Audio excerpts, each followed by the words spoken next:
Hey good people, and welcome back to the channel. Over the course of this video, I'll be sharing my thoughts on episode 5 of Naked and Afraid XL Frozen. And for this review, I'll be giving my episode breakdown, followed by my commentary for what each group was able to accomplish, and I will end the review by giving an overall episode rating.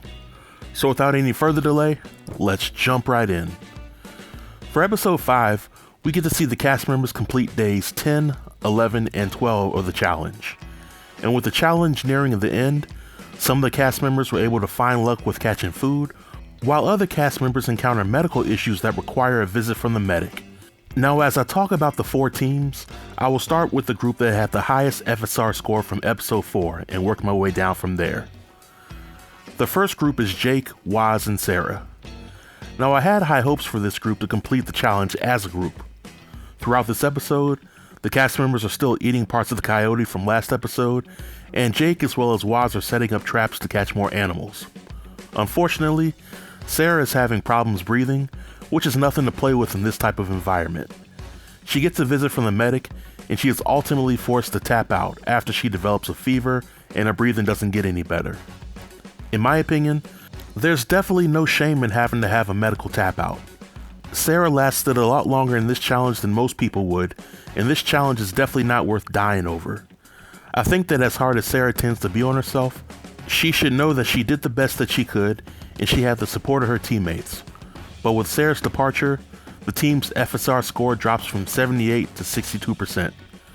I still believe that Jake and Wes have what it takes to finish the challenge, as long as there's no significant medical issues developing. Next, we have Gabby and Kai. Gabby and Kai really don't have any major scenes for this episode. I mean, Kai managed to catch a big trout and it feeds the group. But the only other significant thing that happens in this group is that Kai had to get a visit from the medic because she had an abscess in her mouth. The medic comes by to check Kai out, and Kai is allowed to stay for the time being. Kai also finds some birch that she uses to help with the pain and inflammation. Kai and Gabby's FSR maintains at 59% by the end of the episode, but I still have faith that they will power through to the end of the challenge. Next, we have Wes, Sarah, and Jermaine. This group was by far the most interesting to watch for episode 5. For one, Wes became so hungry that he decided to eat at the ant buffet right outside the camp. Jermaine didn't get that desperate. Instead, he went on a hunt to find the mountain lion that's been roaming around the camp.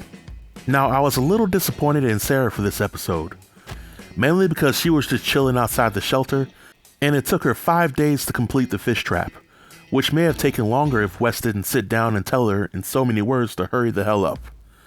Sarah finishes the trap, but with a few days in the challenge left, it may seem pointless at this point. But Jermaine checks his rabbit traps, and he finally catches a rabbit. Now, just like with Jake finding the coyote last episode, I got a lingering feeling that production may have planted the rabbit for this episode, but I'm sure that the group was more than happy to eat anything after a week without any real food. But by the end of the episode, the group's FSR jumps from 55% to 71%. And finally, we have Trish and Jeremy, or shall I say, Jeremy and Company. I like to give credit to where credit's due. Trish made the biggest contribution to the team this episode, where she found a worm, and this worm ultimately helped Jeremy catch 2 fish. The group's morale is definitely given a huge boost, and their FSR jumps from 19% to 48%.